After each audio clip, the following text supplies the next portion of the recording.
Eba, vou só avisar aqui a Marisol que eu entrei. Nossa convidada de hoje, Marisol Senese, cantora, musicoterapeuta maravilhosa. Vou só aqui fazer um convitinho para ela, para a gente poder iniciar a nossa entrevista de hoje. Marisol, eita, maravilhosa. Vamos lá.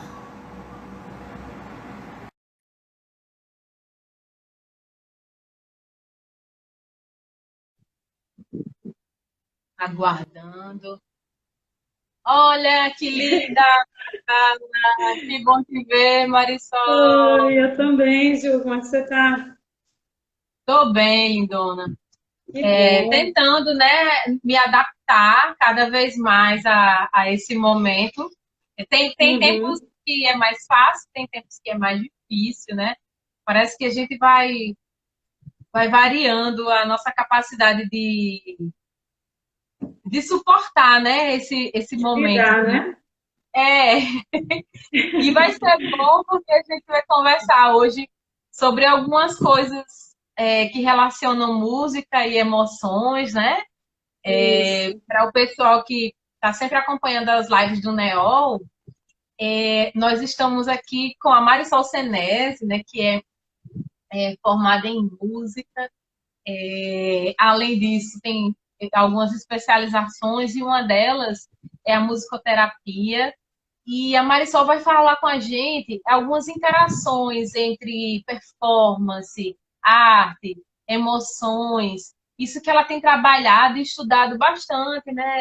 Esse contato mais recente, né, Marisol, da tua vida de cantora e professora com a área da saúde, né? Mostrando quantas interações a música pode trazer para as nossas vidas, para além da arte, para além da arte, do entretenimento, do aspecto cultural, tem um aspecto aí, um aspecto de saúde muito forte também, né?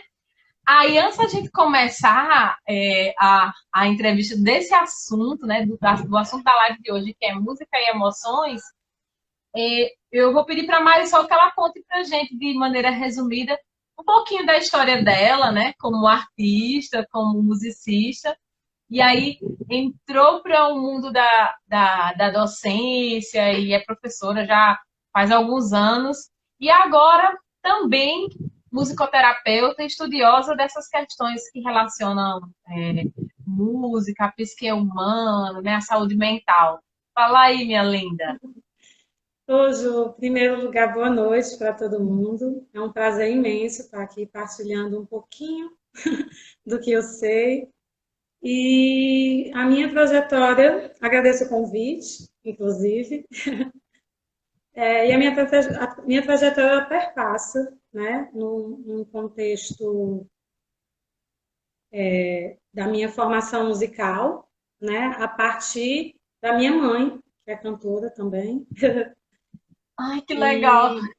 E então a minha trajetória ela começa assim, aí vai passando na igreja, depois conservatório, até chegar dentro da universidade, né, onde eu pude afunilar alguns conhecimentos específicos, né, da área da docência. Mas desde a docência, na época da graduação, eu sempre fui muito interessada em pesquisar sobre o aspecto emocional dentro da performance, né? Sempre foi algo assim de muita inquietação para mim, né? Pesquisar sobre isso, porque eu sempre via vinculado à emoção, esse estado emocional dentro da performance interpretativa do corpo do artista, né? Tanto no aspecto de técnica, como no aspecto também de interpretação e também um aspecto humano de como esse ser lida com esses processos emocionais dentro do corpo e como ele gesta isso através do som, da sua sonoridade, através do gesto vocal, da expressão artística de cantar, né? Então, a minha trajetória passa por isso e já na graduação, a minha pesquisa foi buscando conhecer alguns artistas, entrevistei alguns artistas cearenses observando esses aspectos fisiológicos da emoção dentro da performance, né? Onde eu pude investigar, né? Na verdade, ampliar esse diálogo, de perceber que a emoção ela estava inserida, né? Na ação, na expressão do cantar, em vários aspectos, não só fisiológicos, como dentro da história de vida das pessoas. E a partir daí, só veio essa inquietação como pesquisadora só se ampliou até que eu me deparei com a vontade de entrar na musicoterapia, né? Para entender um pouquinho da relação da música, só que dentro de um outro âmbito, de um âmbito mais voltado para a saúde, né? Porque na educação musical está mais voltada para o campo da educação musical, né? Do ensinar, né? Do ensino. E na musicoterapia amplia esse olhar quando se analisa a música também nos aspectos da saúde. E é isso, minha trajetória é mais ou menos isso. Ah, legal, Marisol. Obrigada. E aí, fala pra gente, então, desse aspecto de música e emoção, né? O que você pode ver nos seus estudos, né? Com relação à musicoterapia, e desde antes também, já que era um interesse anterior, o, qual é essa relação entre música e emoção? Certamente vocês já devem ter percebido que algumas músicas provocam na gente estados emocionais, né? E pode gerar uma sensação de incômodo, pode gerar uma sensação de boa, né? E essa relação de música e emoções, ela pode evocar aspectos culturais, memórias afetivas, né? Associações.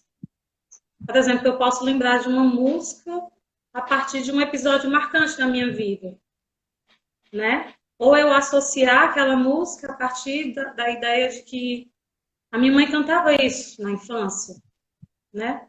Ou de um aspecto cultural, onde eu sou nordestina e acabo gostando, o meu gosto musical,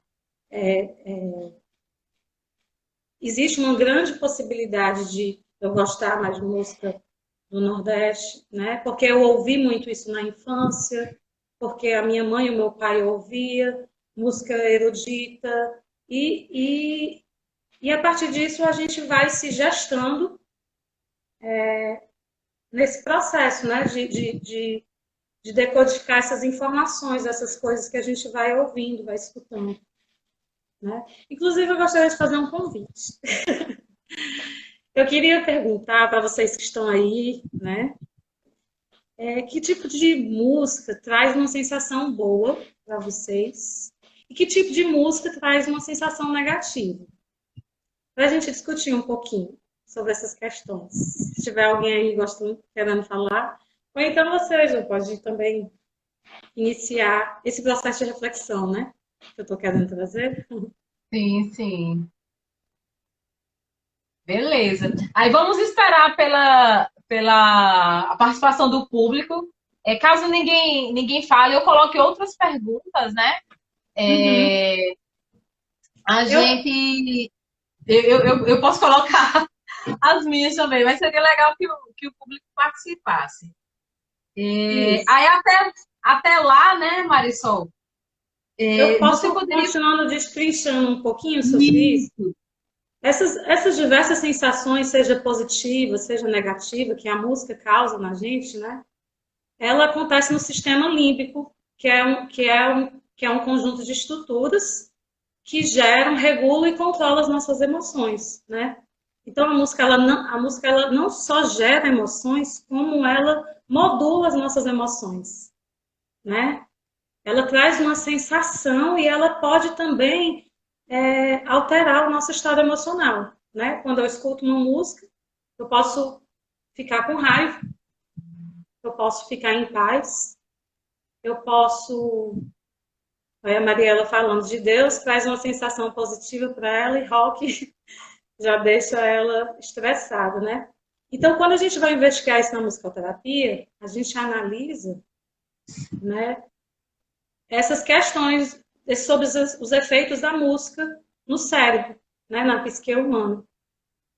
E quando a gente tem essas emoções positivas, são geradas no cérebro produções, as positivas, né, sensações positivas. Geram hormônios de dopamina, serotonina, que são os hormônios do bem-estar, promoção da saúde, né? Mas também é muito importante falar que nem sempre a música ela vai trazer essa sensação boa, ela também pode causar uma sensação ruim. Isso na musicoterapia se chama iatrogenia, né? Porque essa música ela pode estar associada a um trauma da vida de uma pessoa, né? E isso não traz uma questão benéfica para ela, né? Inclusive, o que acontece nesse processo, né? Que a gente está da pandemia. São muitas emoções que a gente está tendo que lidar, né? Muitas vezes ansiedade, né? Medo, raiva, desespero. Então, são uma mistura de emoções. Visita? Ah, que lindo.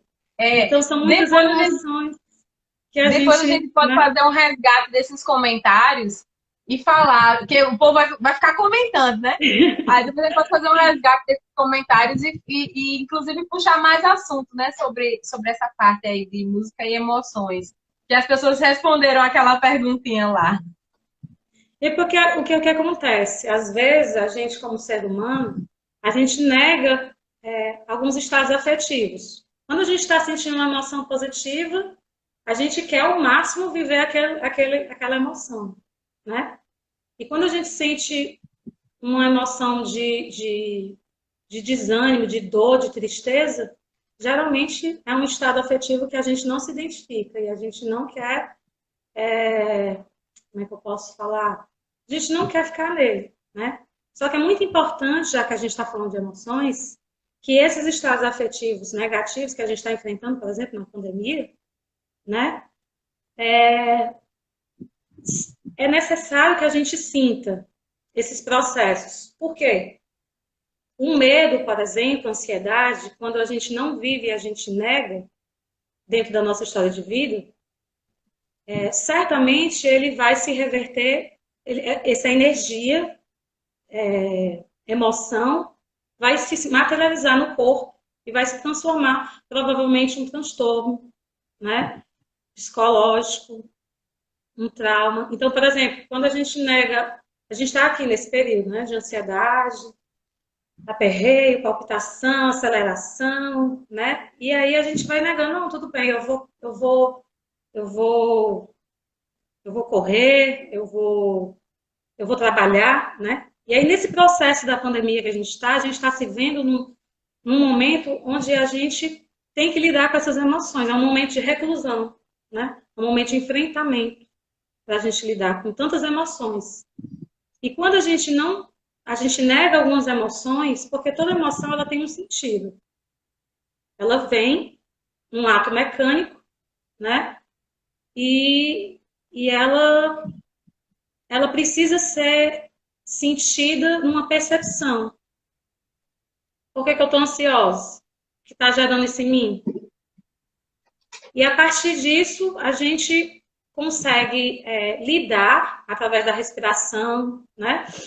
Que é um processo de conexão com você, para a gente não entrar nesses transtornos de pânico, toque, tag, né? E tantos outros aí que estão sendo aflorados. E a gente pode até perceber que, em alguns estudos, quase 41% dos remédios, né, de depressão e tal estão sendo consumidos nesse período, porque as pessoas não estão conseguindo trabalhar com essa movimentação, né? Então, Marisol, aí vamos às questões, e me vieram outros aqui à mente, né? Vamos voltar aqui para os comentários. Quem comentou daquela perguntinha que você mesma colocou para dinamizar, né? Pedindo participação do público. Vou trazendo lá do começo. Peraí. É, deixa eu ver. É, enfim, a Mariela falou assim que música de Deus para ela é relaxante, positiva. O rock me estressa. Aí a Jumaia falou que rock pesado me dá angústia. Aí, aí Luana falou: visitam minhas memórias, as poesias do Pétalas, que é o meu disco autoral. Luana, ela já tinha me falado isso. Que Aí bonito. Michel colocou assim: tem uma questão da música, principalmente quando é canção, que se liga muito à letra, para além da sonoridade também, né? Ou seja, para além do som, muita coisa processada pela letra veiculada, né? Trazendo a questão. Não é só o som, é a palavra. Qual é a mensagem poética que está sendo passada? Aí aquilo mexe com pessoas Isso, de maneiras diferentes, né? Aí a isso. Luana ainda Vou até colocou outra falar um coisa. pouquinho sobre isso na parte de processamento. Isso. Aí eu estou só fazendo esse resgate da participação do público, né?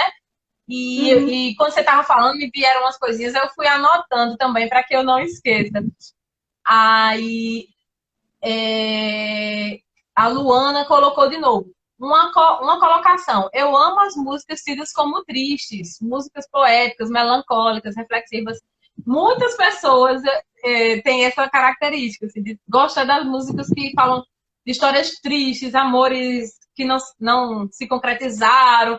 Enfim, a coisa da melancolia é muito forte. Assim, eu já ouvi esse depoimento de muitas pessoas de diversas gerações, pessoas mais velhas, pessoas mais jovens, né?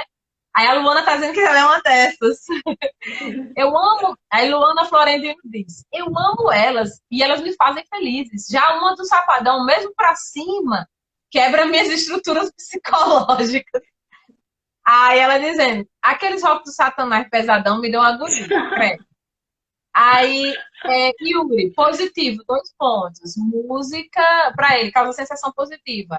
Música vocal antiga e música religiosa de matriz africana. Negativo, não tenho sentimentos negativos propriamente ditos, mas diria que não me agrada forró comercial e reggae. É, isso. Aí a pergunta que eu tinha também, Marisol, o quanto disso também é cultural, né? Que nos foi ensinado pelo meio. E aí a gente Isso. acaba identificando como uma sensação de tristeza ou de alegria, mas na verdade faz parte do meio cultural, né? Para algumas pessoas, muito batuque pode ser aquela coisa assim, ai meu Deus, não. E para outras pessoas o batuque traz renovação, sensação de Isso. alegria. E do jeito também tem gente que não gosta do rock mais pesado, não se sente bem, sente um clima mais deprê. Tem gente que se liberta, né? Assim, por exemplo, participando do Neo, nós temos muitos roqueiros e roqueiras, né? E eles dizem que Aham. quando estão no rock parece que saem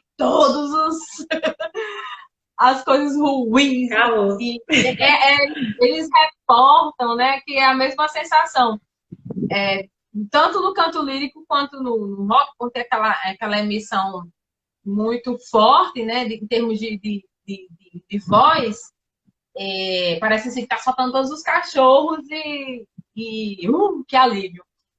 E já tem um monte de gente que não gosta, né? E também eu já estou sempre lembrando de depoimentos de pessoas com quem eu já convivi ao longo da minha vida, que diziam assim, ai, gente, música instrumental me dá uma tristeza, porque não tem letra, né? A pessoa não é Sim. adaptada à música instrumental, remete, sei lá, a algo assim, extremamente reflexivo, e a pessoa não sabe lidar com aquela falta de letra, né? De poesia. E já Sim. outras pessoas acham assim, ai, como é bom, né? Quando a gente ouve um instrumental. Aí, baseado nesses depoimentos, talvez a Marisol tenha mais histórias ainda, né? O quanto, Marisol, você acha que é cultural e o quanto que é emocional porque também pode ter a ver com a história de vida de cada um, né? Tem gente que pode ter excelentes Sim, lembranças de forró, e tem gente que exato. pode ter, assim, uma certa ojeriza, uma certa agonia, e, enfim. E tô dando exemplos, né? Sim, Aí, fala um pouquinho pra gente também dessa interação, emoções, cultura e o sentimento que a música causa, né? pronto. Na Aí, música... Ah, tá, tu ia falar, perdão. não, agora também, se isso for Não, tem tudo tema a dos ver. próximos tópicos, a gente pode Não, deixar para os próximos também. não tem problema. Existe uma coisa na musicoterapia chamada ISO. O que é o ISO? É a identidade sonora. Todos nós, ao longo da nossa vida, nós vamos tendo essa identidade sonora, ou seja, dentro do percurso que é relacionado à nossa história de vida, né? Então, a mamãe canta uma canção para a criança ali no ventre, né? Aquela, a criança, o ouvido interno já não lembro quantos meses, mas o bebê já ouve dentro da barriga a evocação do som. O bebê já tem a associação do que é o som da mãe de um outro som, que é um som estranho, né? O bebê já reconhece essas sonoridades e a partir daí já está sendo institucionalizado esse ISO, essa identidade sonora, né? Que é construída na história de vida. Então, que vai construir o gosto também depois, mas perpassa também por esses caminhos, que é o que até o Bourdieu fala, né? Ele vai analisando esses campos onde todo mundo vai perpassando, né? O artista, por exemplo, passa pela identidade cultural, social, né? Política, econômica, espiritual. Então, assim, na musicoterapia, na abordagem plurimodal, que é a que eu fiz, a gente visualiza o ser como biopsicoespiritual, ou seja, um conjunto de caminhos que ele vai perpassando e ele vai gestando ali a sua formação musical, né? Então, a partir daí vem essa relação da música com essas emoções. Tem a ver, sim, com o aspecto cultural, tem a ver, sim, com o aspecto de memória, de associação, né? A gente, enquanto ser humano, vai criando uma identidade social, né?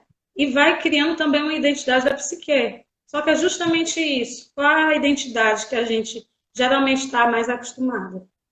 Com o social. Por isso que é tão difícil a gente lidar com essa identidade da psique, que é a nossa. A nossa nesse processo de ouvir, de sentir, de entender esses processos que acontecem dentro de nós, né? Que legal, Marisol, maravilha.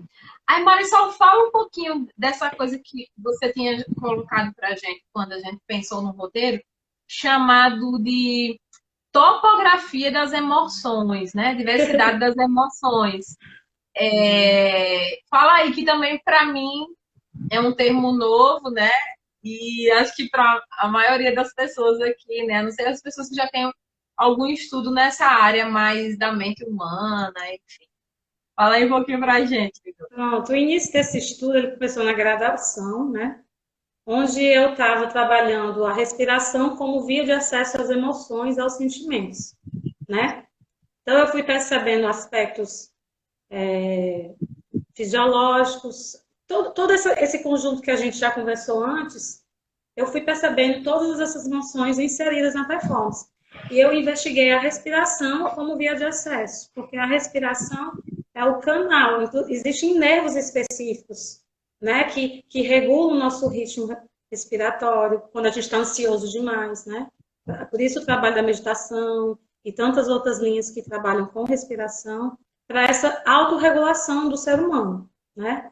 Então, assim, existe mais de 27 tipos de emoções que caracterizam reações humanas, né?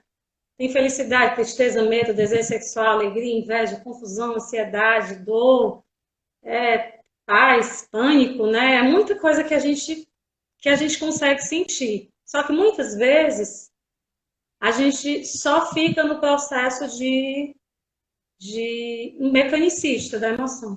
Ah, eu tô com raiva. Então, às vezes, a minha raiva é um comportamento aprendido, né? Por quê?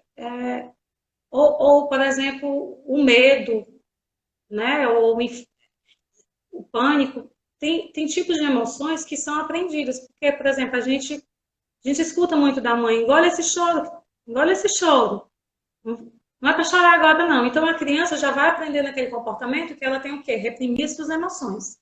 Ela não pode falar sobre, ela não pode expressar, né? Então, o termo topografia da emoção vem justamente isso, né? De a gente entender que existe, porque a gente tem muita mania de caracterizar na psicologia e na neurociência e em outras áreas afins que falam sobre músicas e emoções, na performance, né? Acho que na musicologia estuda muito isso também, da performance ligada às emoções, essas coisas. E em outras áreas afins, a gente vai ver emoções ditas positivas e emoções ditas negativas. Só que isso, na verdade, não existe, né? A gente coloca um limiar. A minha alegria, eu estou sentindo com muita intensidade. A minha raiva, a minha tristeza, não, eu não posso sentir. Então, a minha intensidade tem que ser menor. Mas, na verdade, a gente reprime essas emoções. O homem, por exemplo, socialmente, a construção da identidade dele é toda uma repressão. Você não pode chorar, você é o homem, você tem que lidar com tudo e você não pode se expressar, entende? Porque tem um perfil, né? Do como a mulher tem que ser e como o homem tem que ser. E isso tudo é uma coisa imposta pelo sistema, né? Pela classe dominante, indicando o que nós devemos ser, né?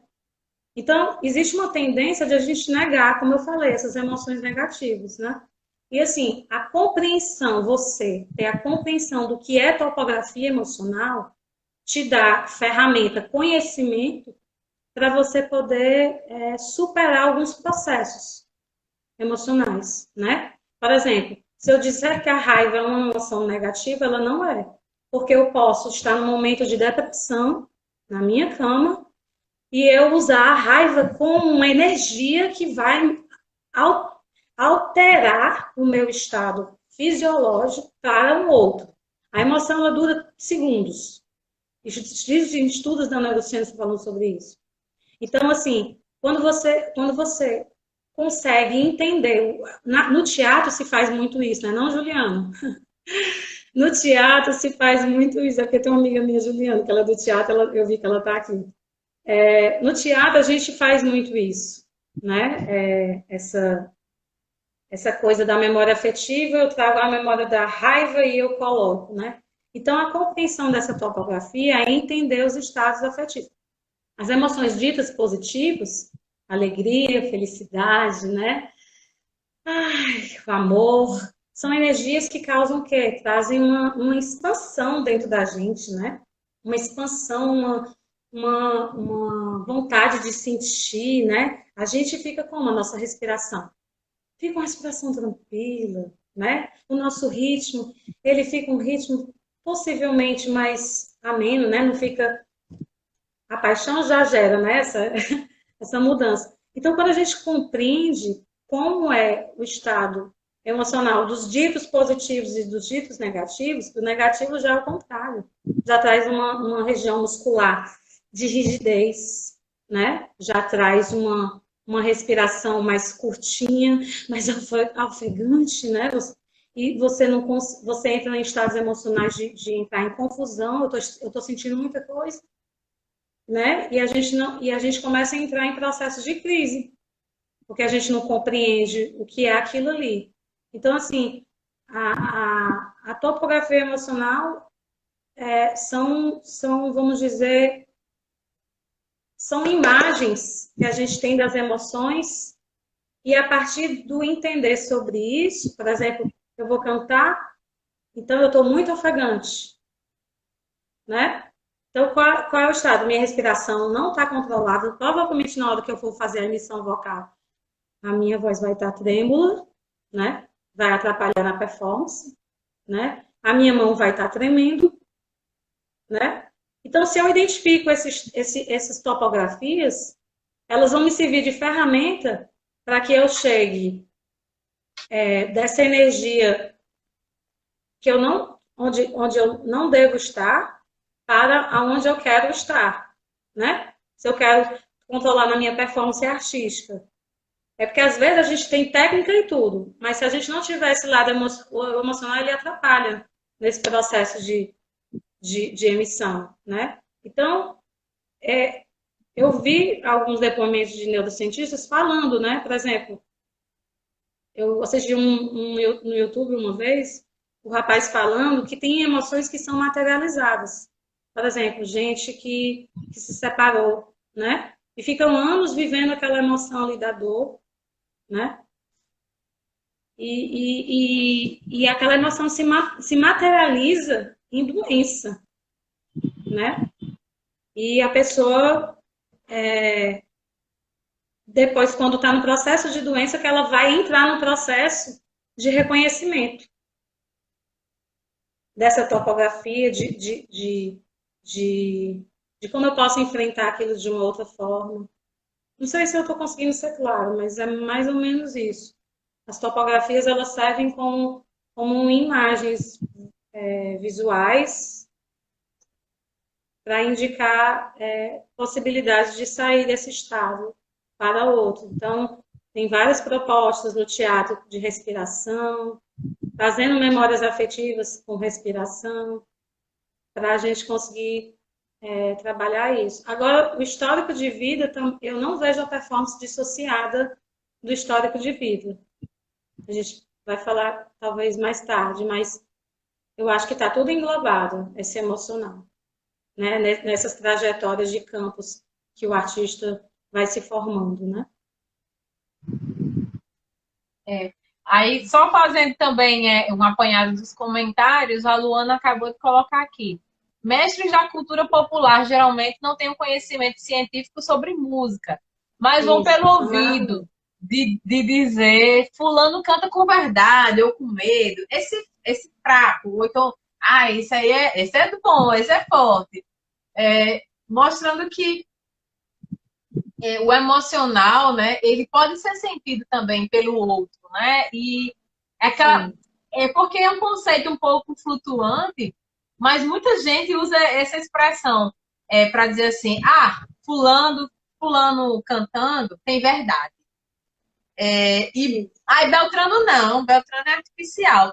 Mas a gente sabe que a arte em si, toda ela é uma invenção, né? Toda a arte, ela já tem uma artificialidade de per si. Ela já é uma reinvenção do mundo. Mas, mesmo assim, existe essa questão que a invenção fica mais verdadeira em algumas pessoas, a depender do momento que elas estão vivendo, a depender da entrega, né, que elas estão transmitindo ali naquele momento. Aí, isso que Luana colocou, trazendo uma linguagem de pessoas do povo, é bem interessante, assim, que essas emoções, esses sentimentos que perpassam, sejam do lado mais social, né, do ponto cultural, que às vezes a gente não consegue se desvencilhar muito do nosso arquétipo na sociedade, sim. seja mais lá interno mesmo, da nossa história de vida, ou tudo isso misturado, que é o mais frequente. É tudo misturado. Isso. Isso aí, em alguns momentos, isso passa de uma maneira muito verdadeira, em outros momentos não cola muito, né? E aí, o sonho de todo artista é alcançar o público dessa maneira, seja ele de qualquer estética, né? E no caso aqui do pessoal do canto lírico também. Alcançar o público nessa aspas verdade, que é um conceito meio fluido, né? Mas assim, quando a gente fala sobre isso, é como se todo mundo estivesse falando a mesma língua. Não precisa explicar muito, não, já estou entendendo.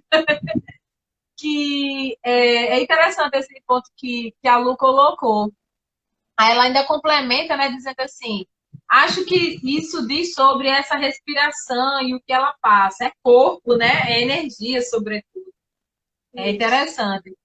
O Nietzsche, ele investiga esse ponto de energia, né? as forças da energia. E ele identifica energia da força ativa e força reativa, né? Ele diz que a única força ativa é a arte, justamente porque ela promove esse processo de expressão. Só que quando a gente entra no social, a gente entra numa disparidade da psique e desse social que integra. E a gente começa a entrar em processos o quê? De reativos, de criticidade, de julgamento, de associação, comparação. Eu canto melhor, aquela fulano canta melhor. Aí eu julgo, então eu não canto bem, não. Então eu não vou falar sobre isso, eu não quero cantar, eu não quero me mostrar, eu não quero me expor. Então são questões que a gente vai... Eu acredito que são energias ininterruptas acontecendo no corpo, né? Pois é. Que a gente vai, que Maravilha. a gente tem que aprender a lidar com essas emoções, né? Sim, sim. Então, aí outro ponto é aquela história, de diferença entre ouvir e escutar música, né? A questão da apreciação. Que é uma coisa que vocês na musicoterapia estudam bastante, né? A diferença das duas coisas. Fala aí um pouquinho para a gente, né? Isso e o aspecto emocional. Enquanto eu vou anotando aqui alguns comentários, a gente volta neles já já. Tá. Na educação musical mesmo, a gente constrói a ideia, na literatura de Schaeffer, por exemplo, falando de paisagem sonora, a gente já pode compreender um pouquinho desse processo de ouvir e escutar, né?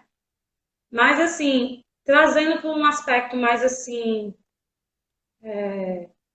resumidamente falando, né? A gente entende que, eu entendo que ouvir é um primeiro processo e escutar é um segundo processo. Porque ouvir é um processo mecânico da captação do som, né? Eu escuto. Ah, é um som, é um ruído, é uma música. Eu tô, né? É um som. E o escutar vai ser o quê? Vai ser, deixa eu só reformular novamente. O ouvir é esse processo mecânico de captação de som e o escutar é entender o que está sendo captado pela audição, ou seja, já entra num processo de ouvir com atenção. Eu vou decodificar aquele som, né? Então, assim, dentro do processamento auditivo acontece o quê? Primeiro acontece esse processo mecânico, captação de som. Então, os neurotransmissores vão enviar mensagens, é sentido, né? Vibração. Aí, em onda sonora, vai o quê? Vai vir a cóclea, que é aqui no ouvido, vai o processamento para onde? Do cérebro, o córtex cerebral, né? Então, os neurotransmissores enviam o quê? Enviam comunicação dessa transmissão do que foi sentido, né? E chega no córtex cerebral. No córtex cerebral, tem dois processos que acontecem, que é o processo do ouvir e escutar. Então, dentro do próprio córtex cerebral, tem o córtex primário e o córtex secundário, né? O córtex primário é o que vai reconhecer o som. Nossa, tum, tum, é um som. Ah, é um som que está acontecendo, né? E acontece um segundo processo no córtex cerebral, que é o processamento auditivo, que é a decodificação desse som. Já acontece no córtex secundário, né? Onde vai escutar. Que som é esse? É um ruído? É uma música? É um som de uma fala? O que é isso? E aí, isso acontece a partir de sinapses, né? Acontecem processos. Redes neurais, neurônios são envolvidos, né? Acontece um processo sináptico que vai acontecer o quê? O comportamento. Já que a gente está falando de performance, a ação de cantar, né? Então, para cantar não é só uma emissão. Pá, cantei, né? Existe um percurso, né? Tem vários lobos aqui no cérebro, lobo parietal, enfim, são muitos. Mas, assim, o importante é que acontece tudo no córtex cerebral e eles enviam mensagem para esses lobos. Aí tem lobos responsáveis por linguagem, tem outro ritmo, outro já de planejamento, outro de raciocínio, enfim, são vários, planejamento, né? E cada um deles vão cumprindo funções. E essas funções são percebidas, né? E aí se institui o comportamento. no caso, o comportamento de reação ou ação. Reação à emoção. Ixi, a raiva me causou isso. Eu processei assim. Né? A alegria me causou isso. Eu processei assim. Então, por isso que eu digo que é um, é um, é um laboratório, né, de energias acontecendo. E existem, na música, o que é que acontece nesse processo de ouvir e escutar, né? Tem o hemisfério direito e o hemisfério esquerdo. E existem estudos de neuroimagem na neurociência que vai mostrar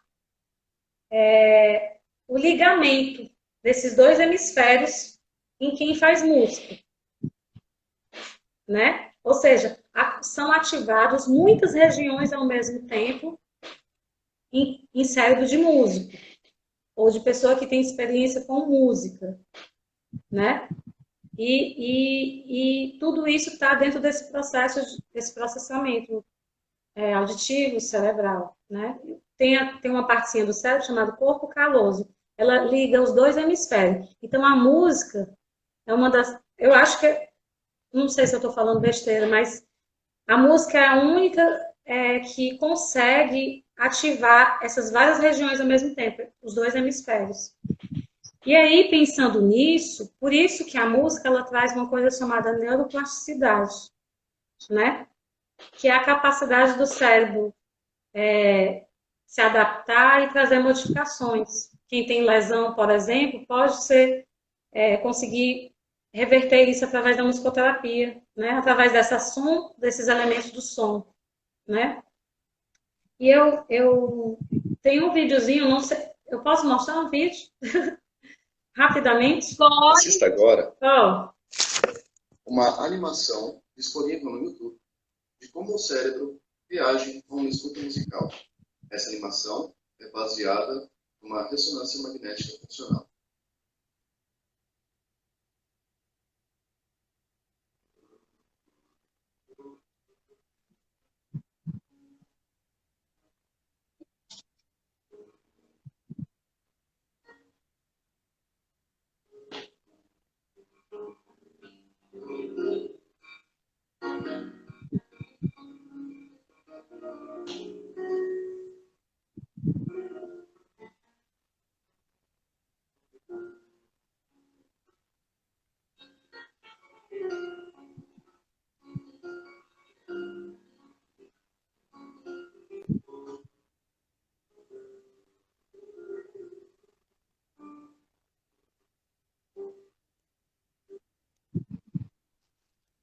então, assim, é só para mostrar um pouquinho que a música, nesse processo de ouvir e escutar, ela dentro da sua estrutura, né, de harmonia, de melodia, ela vai trazendo ativações em regiões específicas do cérebro. Então, por isso que a música possibilita entrar no processo da saúde. Legal, Marisol. Esse negócio de neuroplasticidade também é algo que... Uma outra tipo de atividade que provoca essa neuroplasticidade, por exemplo, é a meditação, né? Ela é capaz de fazer o cérebro, em palavras mais rudes, crescer, né? Assim, aumentar a quantidade de neurônios, ligações, na verdade, né? Entre eles. E para a gente só ter uma ideia, né? Um comparativo, assim. Nem toda atividade, ela usa tantos Ativações compartimentos. cerebrais, né?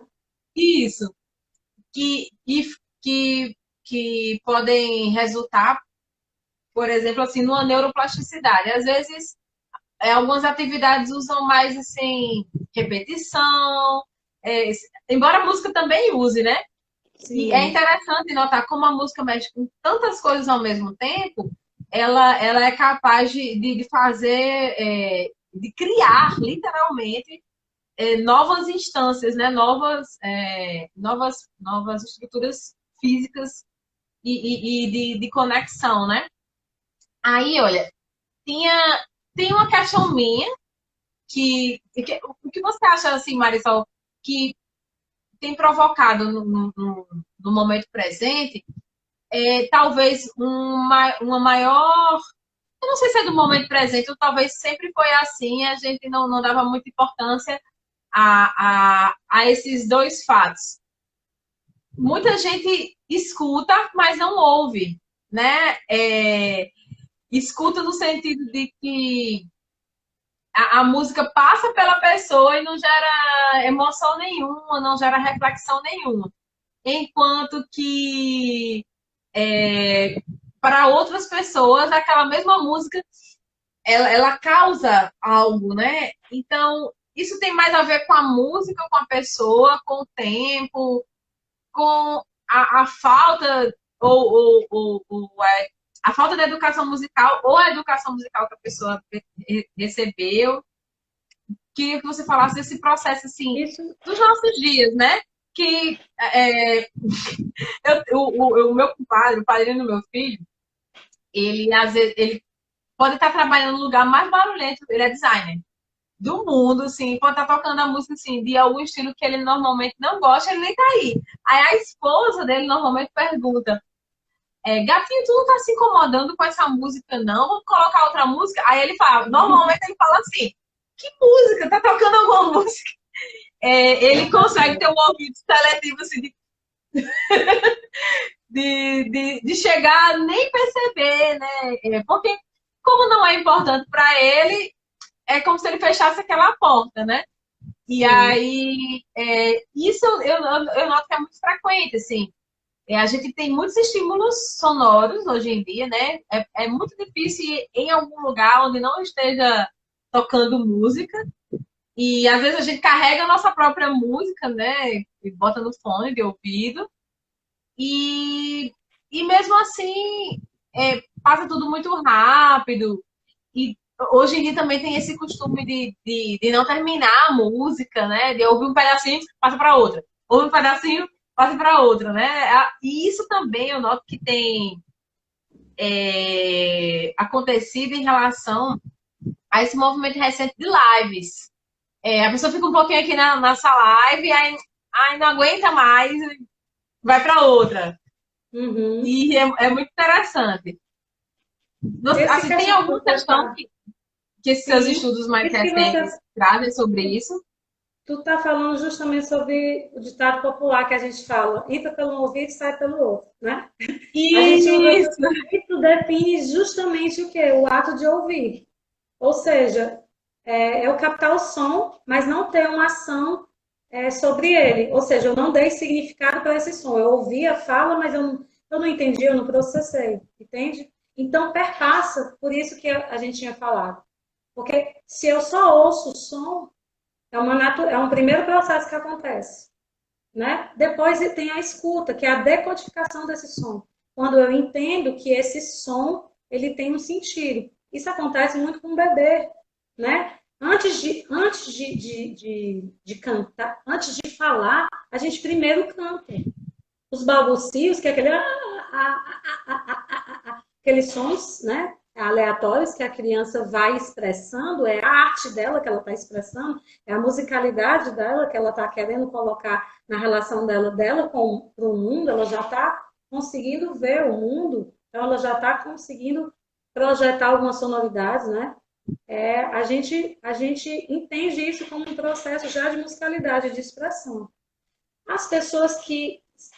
É uma possibilidade, não estou dizendo que seja o caso dessa pessoa, né, que você descreveu. Mas, assim, pode ser uma questão de um processo de disfunção no cérebro em alguma parte, né?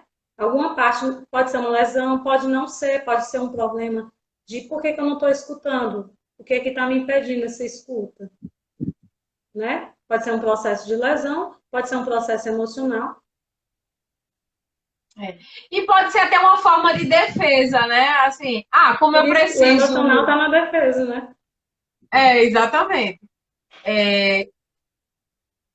Porque escutar... Eu preciso trabalhar. Se eu for prestar atenção, não vou conseguir trabalhar. Então, eu vou me bloquear todinho aqui. Isso. E aí, ó, o cérebro entende. Se eu mando essa informação, o cérebro entende, né? Porque o processo de escuta, como é que a gente escuta plenamente? A partir da disponibilidade, a partir do silêncio que eu vou ter dentro da alma. Eu não entrar em julgamento, eu não vou julgar esse som, eu vou só ouvir. Entende? E o que bloqueia o processo de escuta? A distração. É essa coisa de interromper o som, de ficar falando de si e não ouvir, não escutar com a palavra. É comparar, é tudo bloqueios mentais que a gente causa a partir do emocional, né? Então, pode ser que ele ouça o som, mas talvez ele não decodifique. Então, assim, pode ser muita coisa, né? Isso aí teria que ser um profissional capacitado para poder falar sobre isso, né?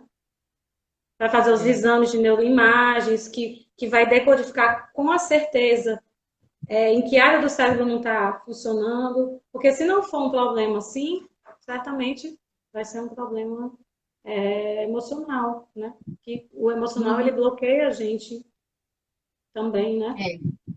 Isso. Por O isso, por Yuri, isso que eu sempre falo desse processo dentro da performance, de, de, de, de que esse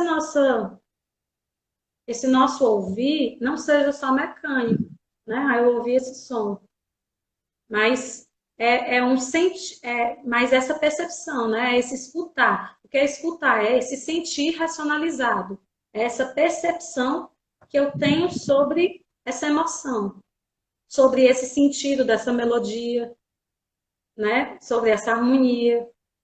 E tudo isso, dentro desses aspectos, vão trazer sentido, né?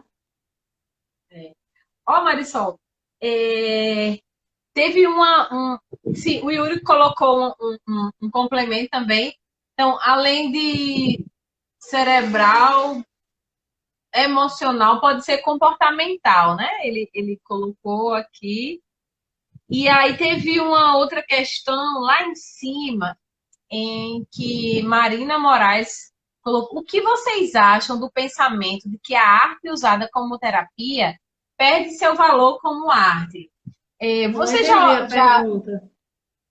Pode repetir? ela perguntou assim: o que vocês acham do pensamento de que a arte usada como terapia perde seu valor como arte?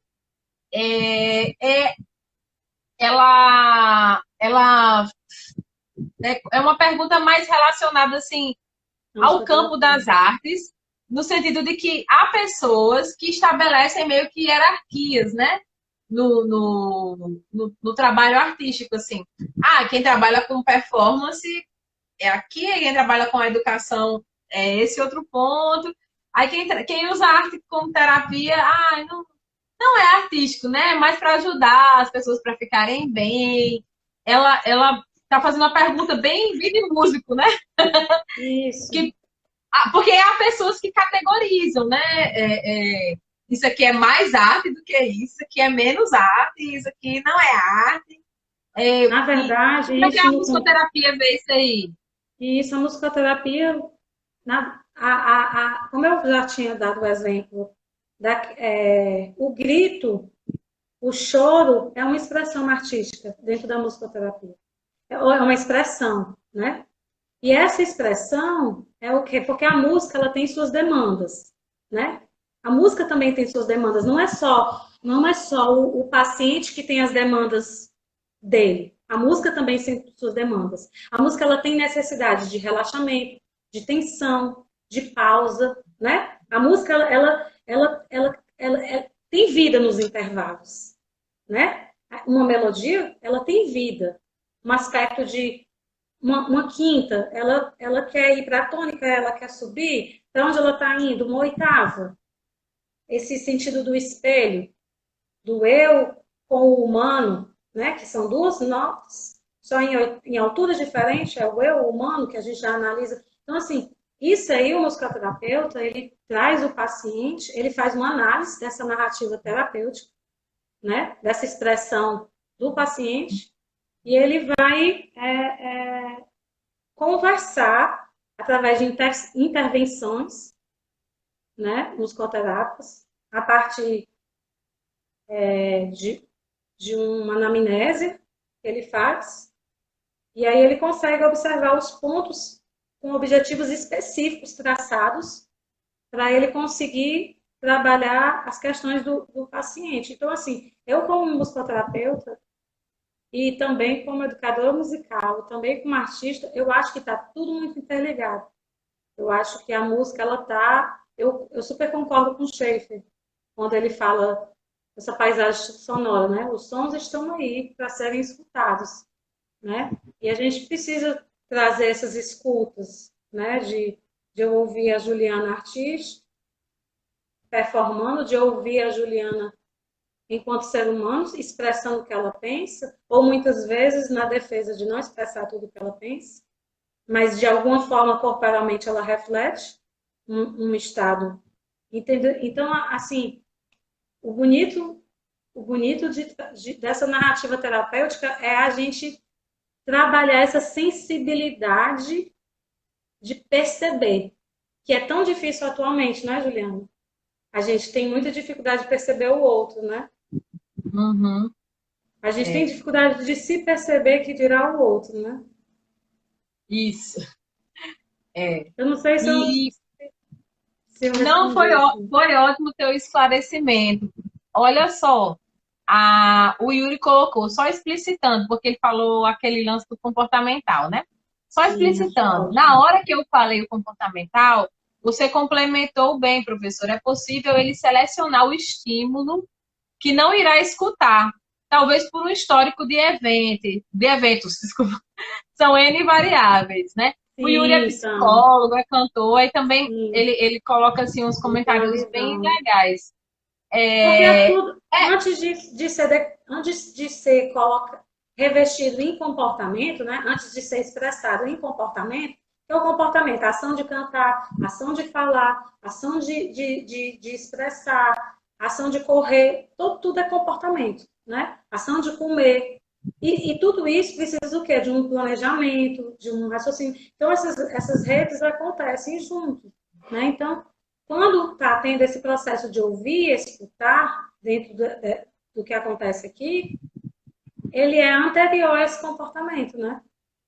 Por isso sim, que tem muita ligação o comportamento com essa ouvir e escutar, né? Que tá dentro de um processo que você primeiro percebe no sensitivo, né? Vem essa vibração, só que você só consegue dizer sobre o que você sentiu. Eu apertei aqui. Ele deve falar bem sobre isso, né?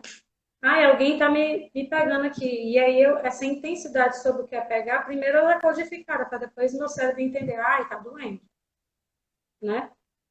uhum, legal, Marisol. Aí, Marisol, eu não sei se você já falou desse assunto, mas tem outro tópico também importante nessa discussão, que é o processamento auditivo. Quer dizer, você já começou a falar Isso. nesse lance do ouvir e escutar. E também os comentários acabam adiantando alguns assuntos, né? Isso é bacana também, da interatividade. É, Mas aí, vê aí esse lance do processamento auditivo. Também é importante para a gente conhecer, né? isso. É como eu tinha falado para ti, né? Esse processamento auditivo, ele começa primeiro a partir do ouvir, que é a captação do som. Então, são enviados os neurotransmissores para onde? Essa captação de sons acontece aqui, ó, né? Do ouvir para cá, né? Os neurotransmissores enviam mensagem para a cóclea, que é no ouvido, né? E a partir daqui, ó, vai para o cérebro, né? Que é o córtex cerebral. E a partir daí vai se dar esse processo de córtex primário e córtex secundário, que um vai só ouvir, reconhecimento de som, distinção, diferença, que som é esse, né? Eu acho que eu tinha falado um pouquinho sobre isso, era Acho que mais ou você já menos tinha isso. adiantado, porque foram tantas intervenções que acho que você adiantou alguns assuntos. Pessoal, Foi. a gente vai continuar na live. O Instagram só permite que a gente faça de 60 em 60 minutos. Aí tá dando 10 segundos aqui dizendo que vai derrubar.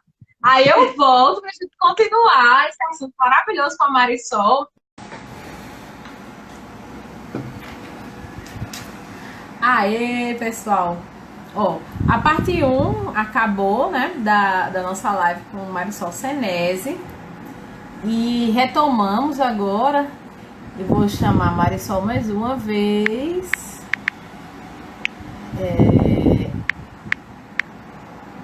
60 minutos é pouco.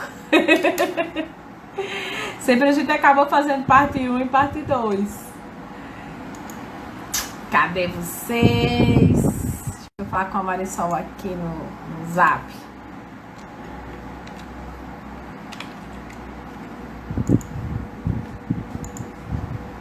Aí vou mandando para todo mundo.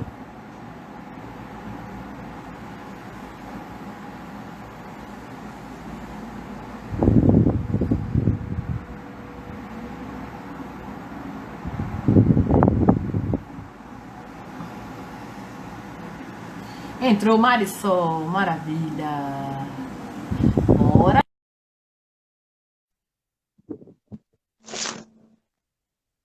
Oi, lindona. Oi. Então. Se tu vê onde é meu suporte, meu suporte do celular tá num jarro aqui. Mas tá ótimo. Olha aí. Hum. Então, mulher, vamos continuar nesse assunto de voz no contexto da performance, né? O aspecto Coisa linda esse emocional. sotaque. Continuar. Sim, o que você quer saber da voz no contexto da performance? Então, Marisol, o que, à luz dessas pesquisas terapêuticas, musicoterapêuticas, o que a emoção influi na performance, né? Porque nos estudos relacionados à música dentro da academia, né? Dentro da universidade, muitas vezes são levados mais em consideração os aspectos técnicos e os aspectos relacionados à emoção, eles acabam sendo também absorvidos pelos aspectos, absorvidos, no plural, pelos aspectos técnicos. Assim, é como se passasse a existir também maneiras técnicas de capturar dados emocionais, enfim, né? Como fica isso, assim, na sua opinião, assim? A gente tem como aprender a mexer de uma maneira saudável com as emoções, para que isso se manifeste de uma maneira, de uma forma artística. Dá para aprender isso ou fulano interpreta bem porque ele consegue trabalhar com as emoções dentro dele. Aí, assim, dá para aprender canto, voz, mas será que dá para aprender a mexer com esse lado emocional e trazer isso de uma maneira interessante?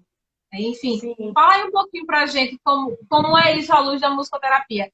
Performance e emoções. E também, como isso foi uma coisa que me veio à mente agora, como que a musicoterapia usa o próprio fazer musical nos processos de equilíbrio emocional. Tipo assim, cantar para se reequilibrar, né? Tocar para se reequilibrar. Estar dentro de um evento musical, né? Dentro de uma sessão terapêutica com música, para encontrar um estado emocional melhor, né? Que isso também é um ato performático, né? É fazer algo artístico, só que com outros objetivos, né? Mas para além disso aí. Fala um pouquinho Sim. disso pra gente. Assim, como é que é isso à luz da musicoterapia?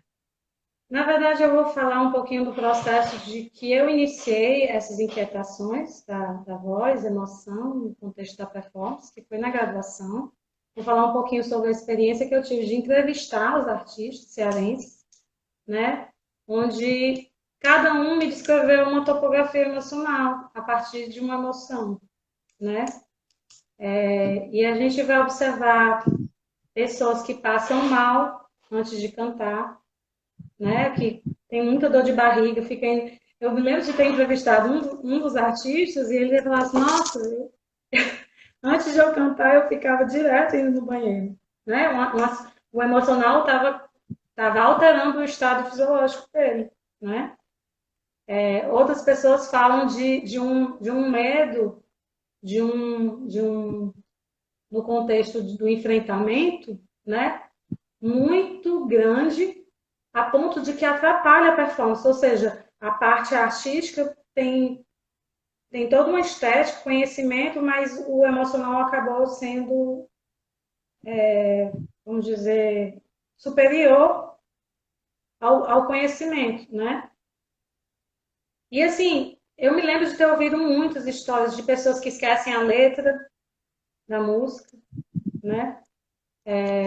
Pessoas que cantam e demonstram na performance o quanto estão nervosos porque não sabem lidar com esse estado emocional, né? Que atrapalha na performance, né?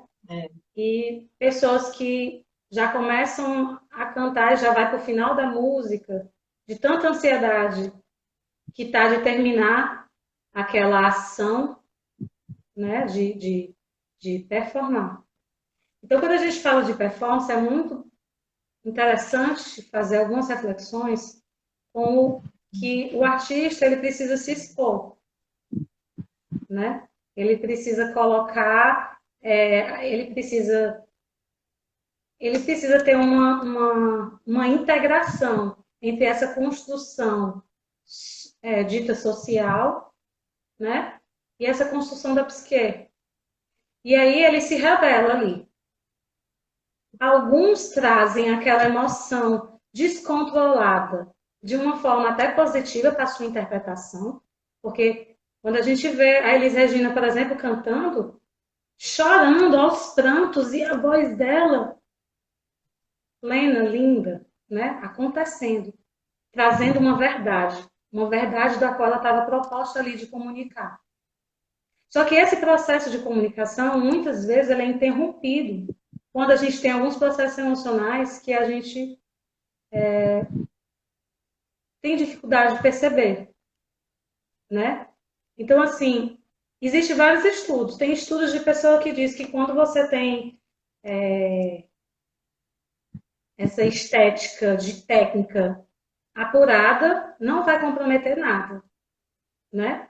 E já tem estudos que, né, quando a gente vai conversar com pessoas, existem pessoas que vai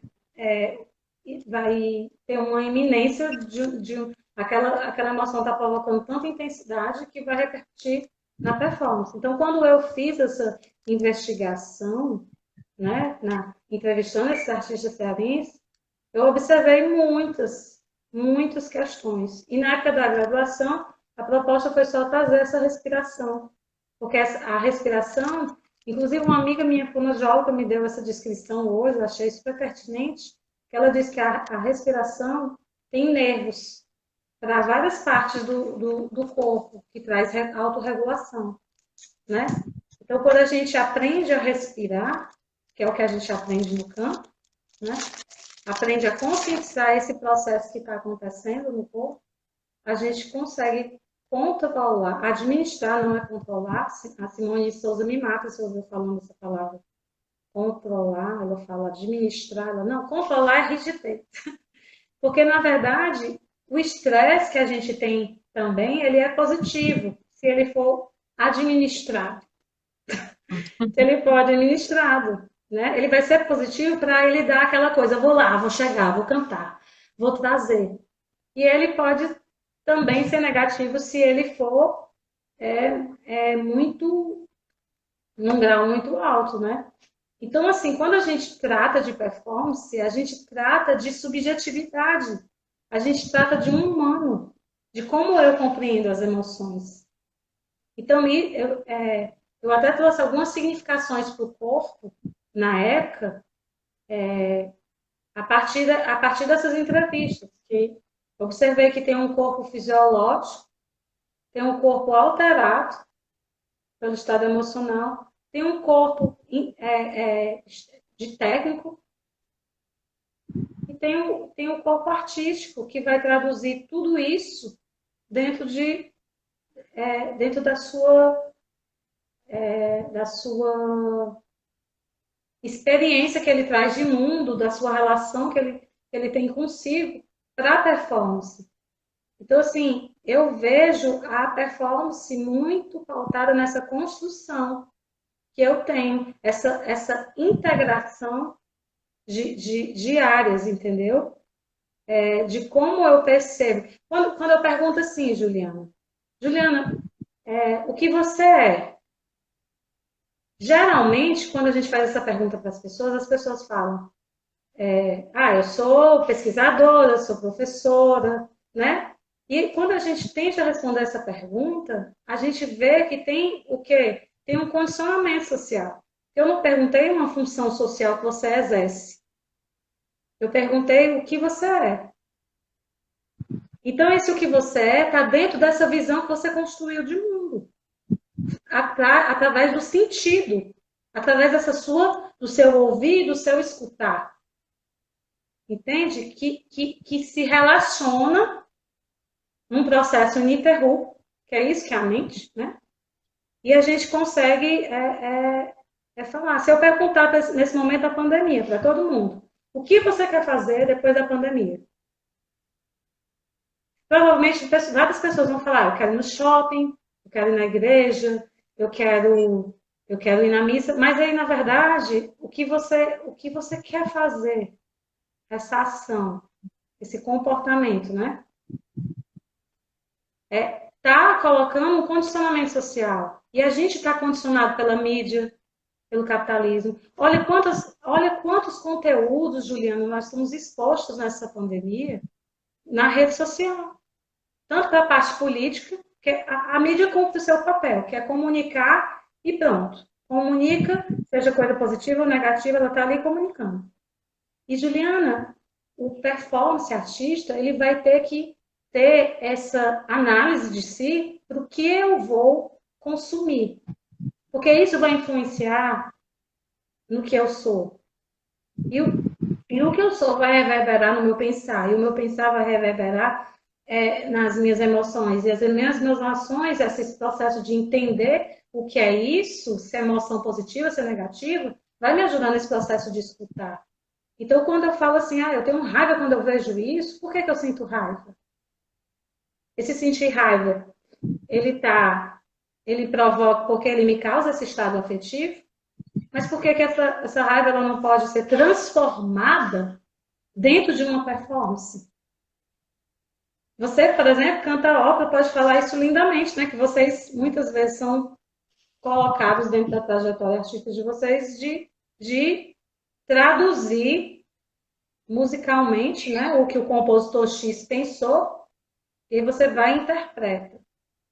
Né? E aí você vai trazer a sua... Por mais que você cante aquela melodia corretamente, igual o Mozart, seja lá o que você for cantar, que o compositor quis, você vai ter que dar o seu contexto. Né? Você vai ter que trazer a sua voz ativa dentro de ti. E essa voz ativa... Uma vez a Mirna Rubin, eu fiz uma pergunta para ela estava fazendo um curso, e eu falei assim, nossa, ela é incrível, né? Aquela mulher, nossa, eu admiro demais. E eu perguntei alguns aspectos emocionais, né? Justamente que é uma inquietação, esse aspecto emocional dentro da performance. E ela falou, eu me lembro que ela falou de uma coisa tão bonita, sabe, Juliana? Ela falou justamente, ela fez algumas perguntas, eu até anotei, porque eu esqueci. Mas ela perguntou assim, para que você canta? Para fim comercial? para fim de se expressar, para fim de se colocar enquanto um pensante, a fim de promover. Você canta para promover saúde em você, porque quando eu canto uma coisa da minha história de vida, isso causa um impacto em mim, porque traz uma memória afetiva, eu associo a alguma lembrança, e aquilo ali certamente já vai trazer na minha performance uma verdade muito mais intensa, né? Então, quando ela fez esse questionamento, na época eu falei assim, não entendi nada. Ela falou, para que você grava um CD? Porque quais são as músicas? Ela fez tanta pergunta. Eu falei assim, nossa, eu fiz só uma pergunta. E ela jogou 500. E na época, eu me lembro que eu fiquei assim, cara, para que eu fiz uma pergunta e ela voltou com tantas outras perguntas? Né? E aí eu entrei nesse questionamento e muita coisa a gente decodifica, a gente escuta, né? Que a gente falou depois. E aí é só depois que a gente consegue entender um pouco desses processos, né? Esses processos que a gente passa. Então, assim, eu não vejo a performance dissociada dessa identidade. E essa identidade, ela é criada a partir do que eu escolho.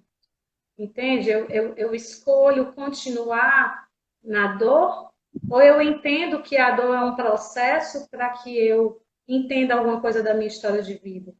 E aí a gente entra no que você me perguntou posteriormente, que foi a questão da musicoterapia, né? Porque existe que aí já elucida bem o ponto final, né, do que a gente ia falar, que a musicoterapia, ela é uma grande possibilidade de perceber essa análise narrativa terapêutica. O que é a musicoterapia? Ela é realizada por um profissional habilitado, né? Com graduação ou especialização, a fim de promover saúde, reabilitação, a fim de promover saúde mental, né? E até essa questão do equilíbrio das emoções. Só quando a gente fala desse equilíbrio de emoções, a gente antes perpassa pelo olhar de como eu me escuto, de como eu me integro. Entende? A meditação, inclusive, eu tenho uma amiga que eu conversei isso com ela, porque eu queria tirar uma dúvida com ela, que ela é fonoaudióloga, e eu fui perguntar essa coisa do processamento para ela, e ela era uma pessoa que ela discutia muito comigo sobre meditação. Ela sempre dizia que era viagem. Ela dizia, Marisol, para com viagem, meditação. E eu sempre, desde a graduação, eu via a meditação como um caminho desse equilíbrio das emoções. Né? Porque a respiração é o caminho de conexão com você. Né? O pessoal acha que meditar é simplesmente, não consigo meditar porque eu sou ansioso, eu fico pensando. Mas meditar é entender esses processos que estão acontecendo com você. Esse processo de escutar o que você está sentindo, o que você está pensando. E se você pensa, tem muito a ver com o que eu estou alimentando como conteúdo para mim. No começo da pandemia, eu me deparei vendo tudo que era live. Tudo que era... o artista tal, quero assistir. Conteúdo tal, musicoterapeuta X, quero assistir. Quando eu olhei, o meu cérebro estava cansado de tanta informação que eu estava colocando. E a mídia, ela promove essa função. Ela só está fazendo a função dela. Então, a minha função como ser humano é eu perceber o que vai me alimentar espiritualmente. Né? O que eu quero ouvir. E esse processo de ouvir, escutar, tá muito interligado. Então, quando algumas pessoas perguntam assim, eu ouço música, então eu faço musicoterapia. Ou então, quando eu trabalhei na saúde mental, na época do estágio, quando eu estava terminando a musicoterapia, eu trabalhei na saúde mental, no UFC. Achei que era a área da minha vida. Eu falei, nossa, eu quero trabalhar com saúde mental. Porque vai dar dinheiro, todo mundo está com depressão hoje em dia, todo mundo está com transtorno, com algum problema, então vai ser essa área. E aí, na época, surgiu o convite para trabalhar com autismo. Na época, eu falei, Deus me livre, eu não quero não. Porque eu não tinha conhecimento, né? Eu não tinha ferramenta, eu não tinha entendimento. E quando o estágio é bom por isso, que a gente entra nesse processo de mergulhar naquilo ali. Então, quando eu entrei no estágio da UFC, eu vi várias pessoas, Juliana, o grupo era de luto, separação. Eu vi várias pessoas com problemas sérios de saúde porque não ou reprimiram emoções, não falaram sobre elas, deixaram para lá. Aquela energia se materializava no corpo, entende? E trazia doença. E quando trazia doença, o que acontece? A pessoa entra num processo assim, tipo, eu estou doente. 41%, como eu falei, né, dos estudos, traz de gente com depressão entrando em remédio, mas tudo por uma simples questão de sentir. Eu nego emoção negativa, né? E a emoção negativa eu não quero sentir. Eu só quero sentir a positiva. E quando a gente entra nesse aspecto da topografia emocional que eu falei anteriormente, e a gente consegue perceber, não é negar, é perceber. É perceber, porque quando perceber é um sentir racionalizado.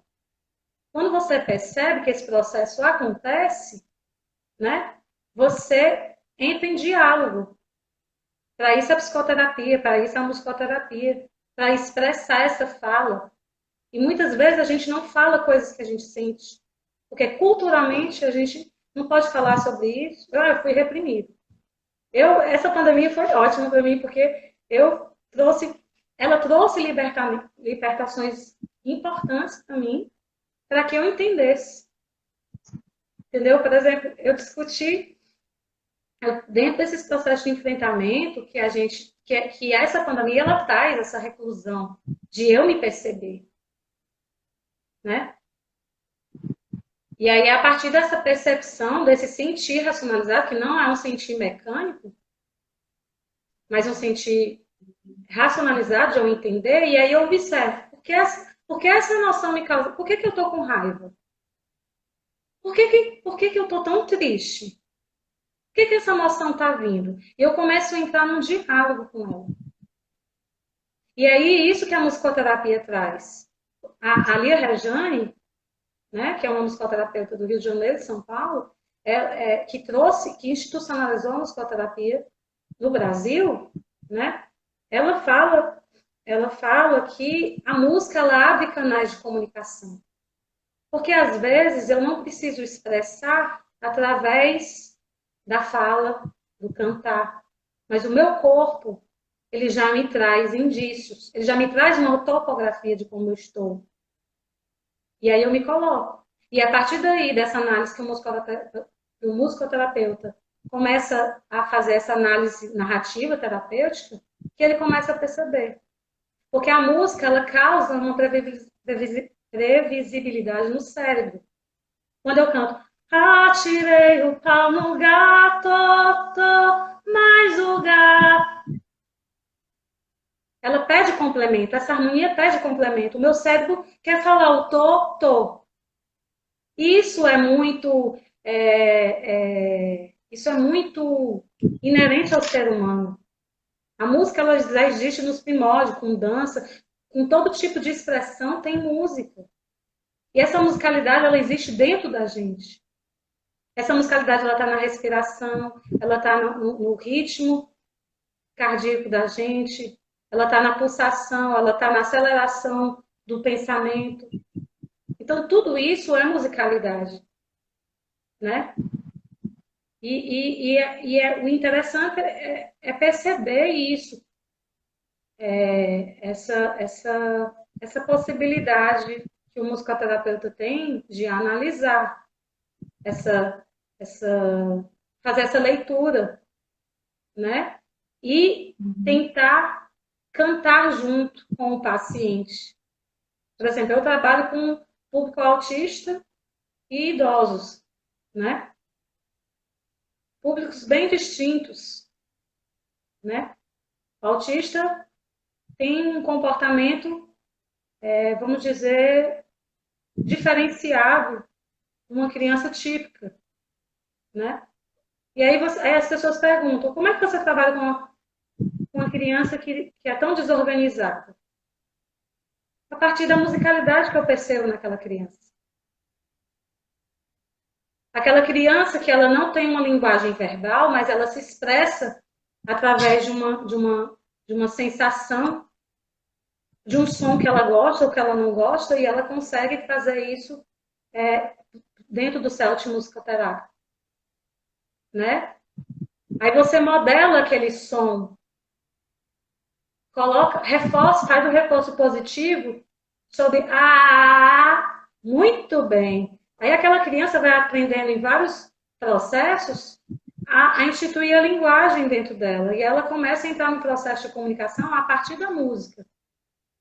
Né? E o musicoterapeuta, ele investiga essas questões que muitas vezes a gente cria bloqueio. E a música, eu acho fantástico ali a Regiane quando fala sobre isso. A música, ela quebra canais de comunicação. Eu não quero falar sobre, mas eu, de alguma forma, eu me expresso. Então, se eu estou corporalmente dando um sentido, eu musico aquilo ali e trago uma linguagem, trago um sentido, né?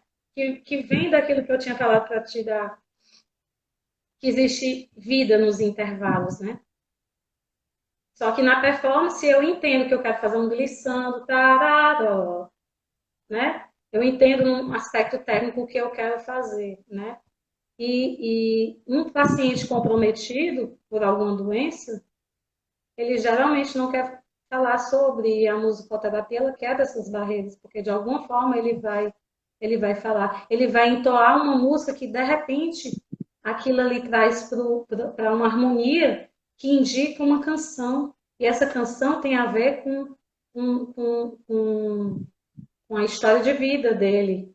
E da história de vida eu faço uma associação do que aquela música traz para ele. E aí eu consigo entender, fazer uma análise, né? E eu acho que é isso. E também acho muito importante falar, sabe? Que existe muita gente falando assim, eu ouço música, me faz bem, e eu ouço. Então eu faço musicoterapia, né? Mas se for por isso, eu vou dizer assim, então eu pinto, me faz bem, mas isso não é arte terapia. Ou então, eu conversei com um amigo sobre minhas questões, foi bom, foi positivo, mas isso não é psicoterapia, né? Então, na educação musical e no contexto da saúde, quando eu trabalhei no estágio na saúde mental lá no UFC, eu observei, por exemplo, profissionais dentro da área da enfermagem dizendo que fazia musicoterapia, né? Porque botavam uma música e os pacientes ficavam bem. Só que imagina se um daqueles pacientes começasse a chorar de uma forma absurda e você tinha que ter uma competência para observar. Porque podia ser associado a um trauma e tinha que ser um profissional capacitado como um psicólogo para poder tirar aquele paciente dessa catarse emocional. Né? Isso. Então, é isso. A musicoterapia, ela tem as suas demandas, assim como o ser humano. A musicoterapia, ela tem intenção, a melodia, ela tem uma intenção, ela tem tensão, ela tem relaxamento, né? Ela traz um sentido, ela traz uma expressão quando ela é emitida, seja verbalmente ou seja numa linguagem não verbal. Então, o que difere, por exemplo, que muita gente faz confusão, né? Musicoterapia e educação musical, né?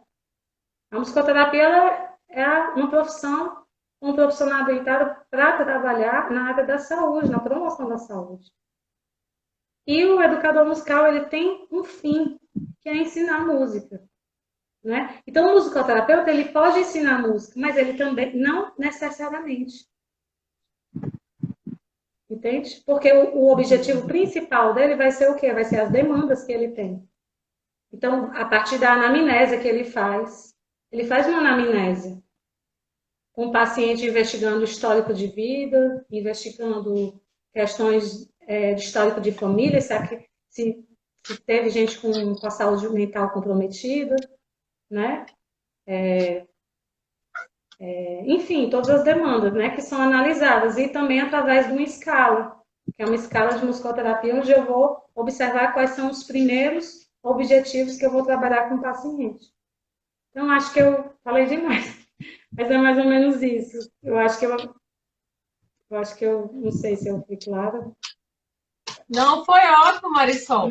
Olha só, querida. Também me veio à mente, hoje, né, trabalhando numa licenciatura, eu vejo que também a atividade de professor, ela é também performativa, né? A gente também se põe, assim, a gente tem expectativas de como nós vamos atuar, a gente se planeja, que nem uma performance, né? A gente se planeja para, às vezes, o que acontece na nossa performance docente é melhor do que é melhor do que o que a gente esperava, às vezes é pior, né? E essa coisa do fator emocional também influi muito, assim, dando aula para professores muito jovens e para pessoas que querem ser professores, mas estão tremendo de medo de entrar no mercado de trabalho, né? Assim, porque tem vergonha, não se sentem seguros. E também olhando episódios da minha própria vida, eu vejo que também a atividade de professor de música, no caso da gente, assim, nós estamos falando de música, né? Mas pode ser qualquer outro tipo de docência, né? Qualquer área. Ela também é performativa e também causa esse impacto de que na hora pode ser tudo diferente, né?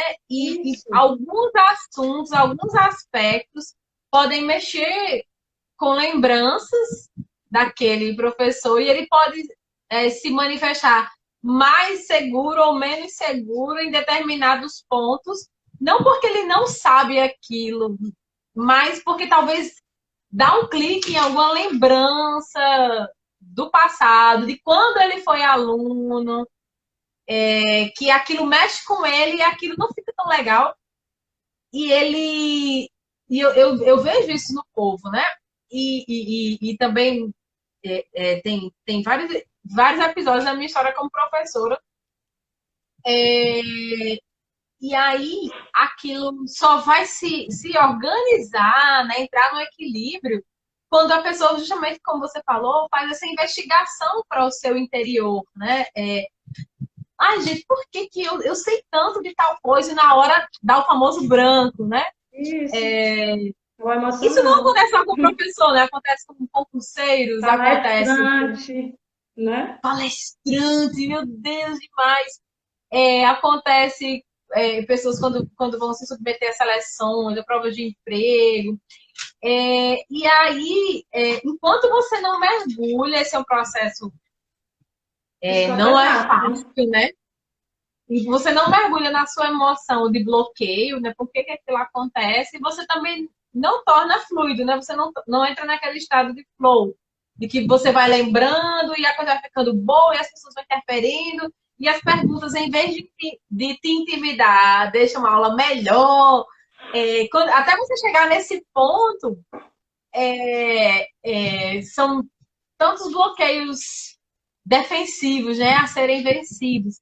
E aí eu noto isso quando o povo vai apresentar seminário, os relatos das pessoas, as primeiras idas ao estádio, assim, é sempre eles falam sempre trágico.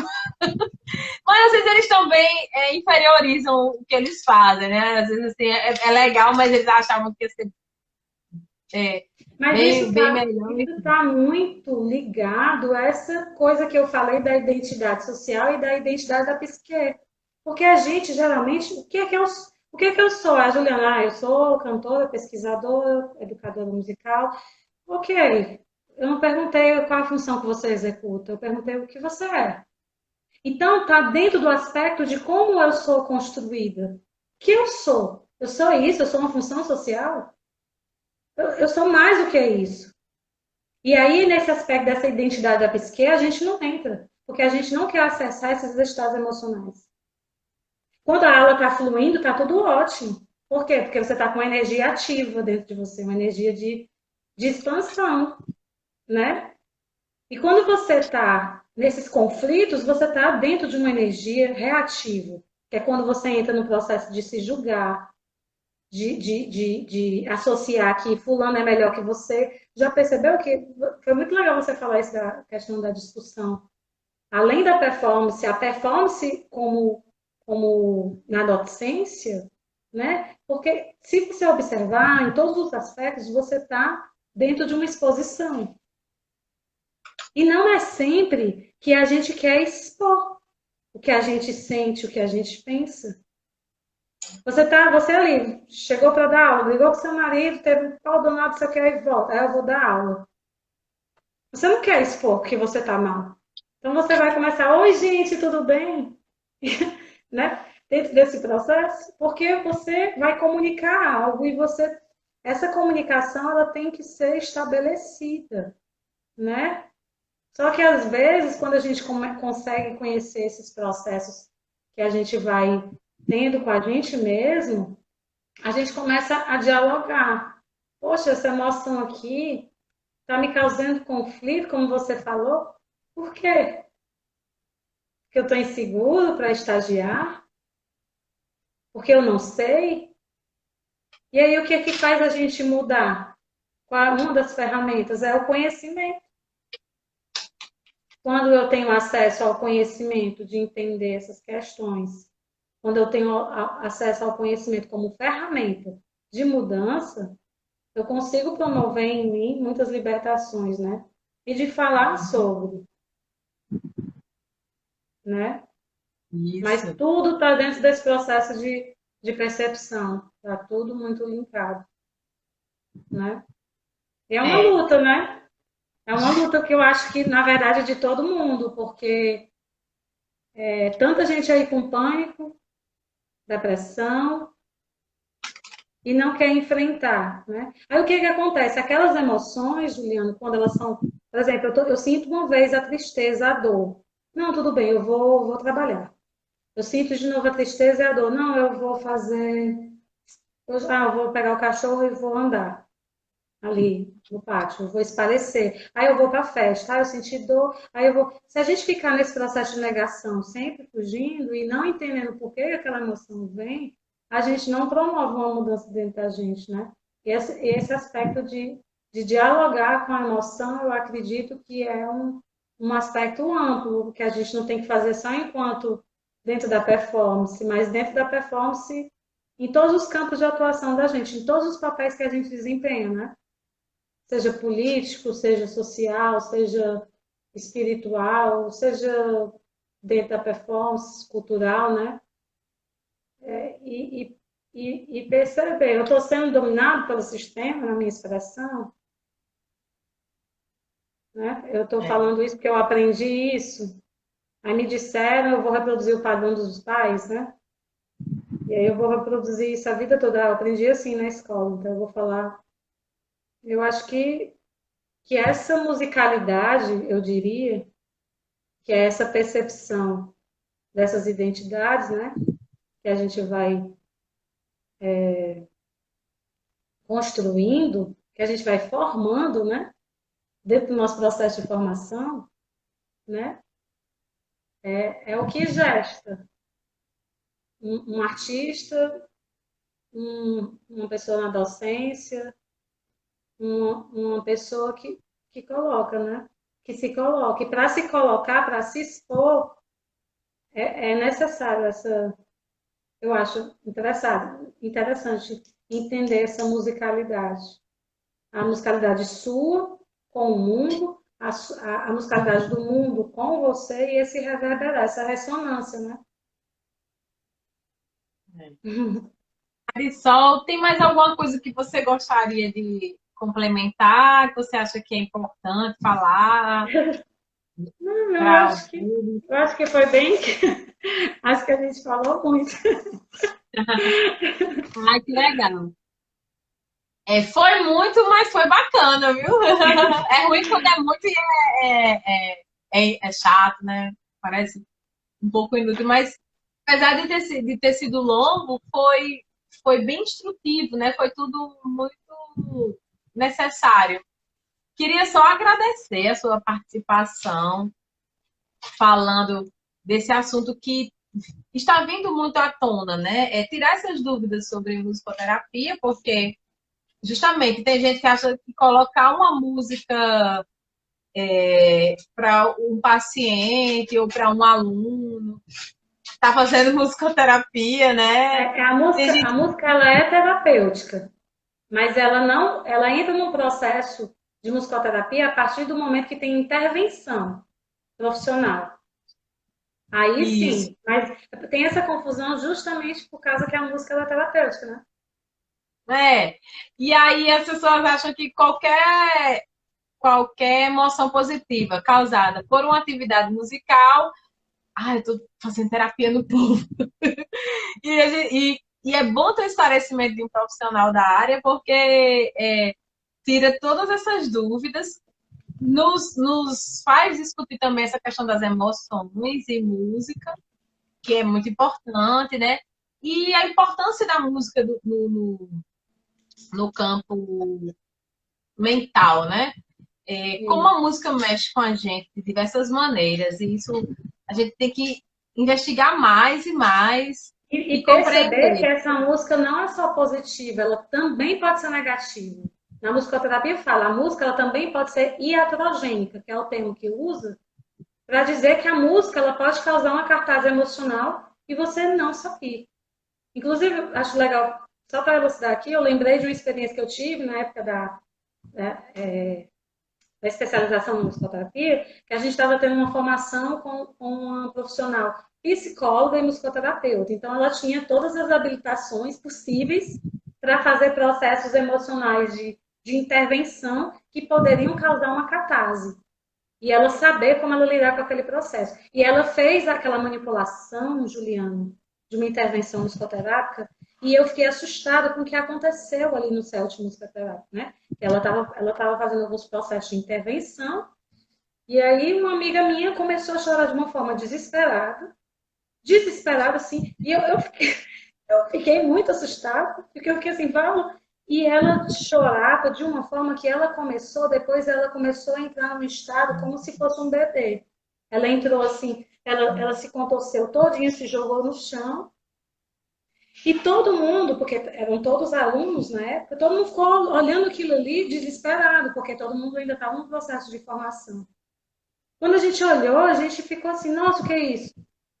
E aí ela pediu que todo mundo silenciasse, e ela fez as intervenções dela, porque naquele momento aquele aluno estava tendo uma catarse emocional. E ele teve uma catarse emocional advinda do quê? Da associação que ele fez do emocional.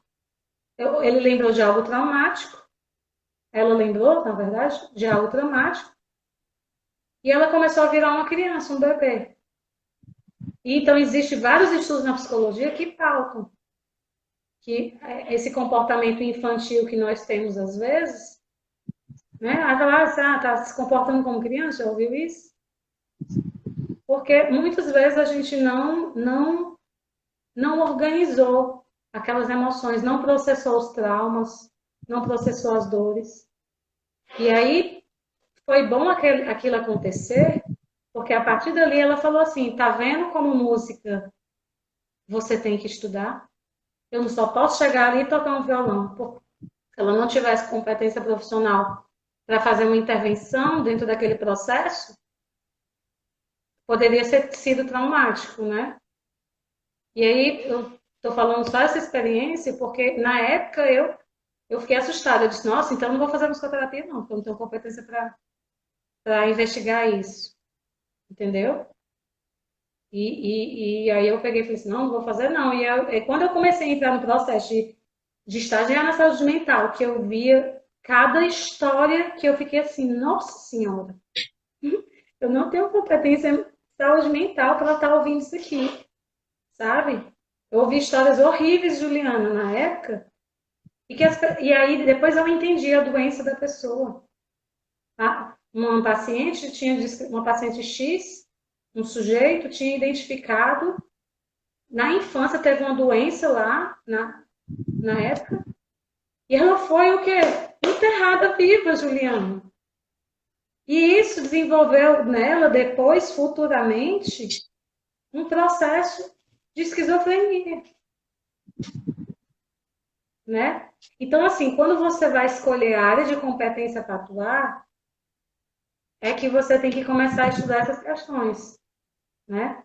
Porque aí você vai entender um pouquinho das doenças, como elas processam no corpo, como está essa questão emocional, né? Isso tudo é investigado, não só pelo que o paciente relata. Porque se o paciente chegar aqui, eu tenho isso, na minha família tem gente isso, na minha gestação eu passei por isso. Ah, tá, ok.